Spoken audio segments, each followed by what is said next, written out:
салом мухлисони беҳтарини дунё. аввалон мехоҳам ҳамаи шуморо бо иди рамазон табрик кунам. ҳама вақт сарбаланду хонаобод бошед. имрӯз дар барнома гап мезанем дар бораи хабарҳои тару тозаи Барселона. агар дар канал то ҳол обуна нашуда бошӣ бародар, то ин хатогиро ислоҳ кун, зеро шумо дар ин ҷо аввалин шуда аз хабарҳои дастаи дӯстдоштаатон бохабар хоҳед шуд. ва бале, лайки қиматбои худро низ аз ёд набароред, агар хоҳем ки видеои нав тез барояд. ҳамада тамошои хуб, рафтем.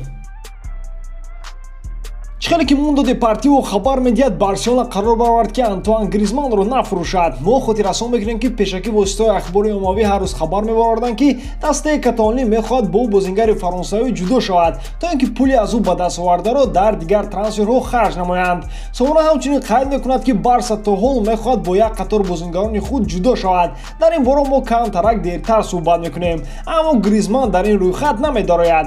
ин маънои онро дорад ки трансфери Мартинес барҳам хӯрд, ё ин ки даста қарор баровард ки Суарес ё ин ки Дембелеро фурӯшад. дар ин бора гуфтан мушкил аст, барое ки ин қадар ҳамлагар ба Барселона лозим нест. агар Лаутаро ба Барселона гузарад, яке аз ин бозингарон бояд дастаро тарк кунад. дар умум мо бояд танҳо интизор шавем ки дар оянда чӣ гап мешавад.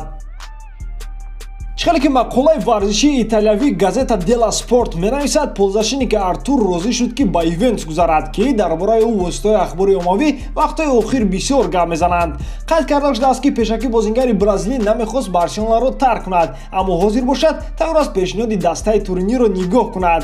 мумкин чизе иваз шуда бошад, вале сомона хабар намедиҳад ки чӣ. бинобар ин шумо бояд фаҳмед ки ин трансфер хоҳ нохоҳ аз трансфери Пьянич вобастагӣ дорад. оя ӯ дар Юве боқӣ мемонад ё ин ки дар охир дастаашро иваз менамояд. мо мехоҳем хотиррасон кунем ки пешакӣ Миралим ҳамаи пешниҳодҳои дигар дастаҳоро рад кард, то ин ки ба Барселона гузарад. ба ғайр аз ин як хеле сомонаҳо қайд намуда буданд ки ӯ аллакай бо дастаи каталонӣ дар бораи шартномаи шахсии худ маслиҳат кардааст. дар мавзӯи ҳамаи ин ивазшавии Пьянич бо Артуро баъд дар бораи худи бозингари бразилӣ мо аллакай суҳбат карда будем.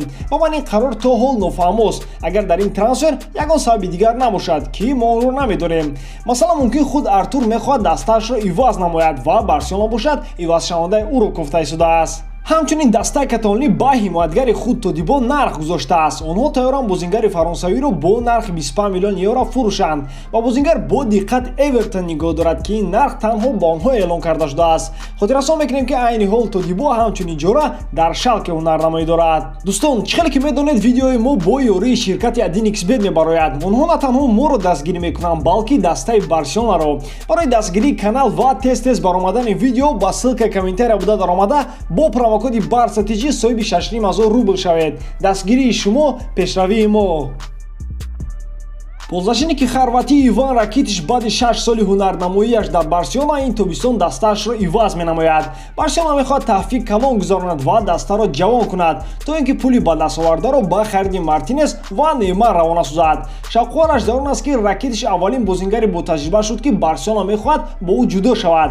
шартномаи Иван то охири июни соли 2021 мебошад ва ба ӯ созиномаи нав низ пешниҳод накарданд. барои ҳамин дастаи каталонӣ ният дорад бозингари хорватиро фурӯшад, то ин ки ақаллан 20 миллион евро кор кунад. ба Ракитич бисёри дастаҳо ҳавасманд буданд: Севилья, Интер, Ювентус, Тоттенхем, Эвертон ва Валенсия. аммо бозингар баъди фикри бисёр мехоҳад ба Севилья баргардад.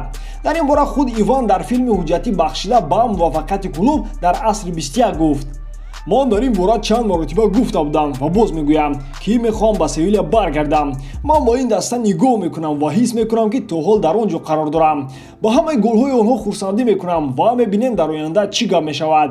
даҳум рақамро дар клуб гирифтан ба хотири рейс барои ман як чизи махсусӣ мешуд. агар ин чиз дастрас бошад, ман ифтихор мекардам ки бо даҳум рақаме ки рейс бозӣ мекард ҳунарнамоӣ дорам. хабар аст ки Севилья тайёр аст ба Ракитич 3 сола шартнома пешниҳод кунад. акнун дӯстон, биёед силсилафилми Неймарро соли гузашта ба ёд меорем, ки айни ҳол бо сериали наваш баромадааст. бисёри шумо шояд ба ёд дошта бошед ин журналистро бо номи Давид Валдеранес, ки ӯ тобистони гузашта моро бовар кунонид ки Неймар аллакай бо Барселона шартнома бастааст ва танҳо бояд расман муаррифии ӯро интизор шавем. лекин чӣ хеле ки медонем, ин чиз рух надод ва Неймар ба Барса барнагашт. дар ин бора Валдеранес ҷавоб дод ки дар охири дақиқаҳо муомила шикаста шуд. гӯш кунед, акнун ин журналист боз бо изҳороти нав баромад ва гуфти ӯ шартнома бо Неймар 3 сола аллакай баста шудааст. аммо муаррифии ӯ дар Камно 3 рӯз пеш аз саршавии Ла Лига рух медиҳад, яъне 9 июн бо трибунаҳои холӣ. хайр чи дӯстон, соли гузашта Валдеранес моро роҳафзуда карда буд ва мебинем ин маротиба хабари ӯ чӣ қадар рост мебарояд. ба ҳамин видео имрӯза тамом. Барселонаро дӯст доред ва канали Барса тиҷиро дастгирӣ кунед. Дастгирии шумо пешравии мо. Бо шумо буд Муҳаммад Гаиров. Хай дар паноҳи Аллоҳ.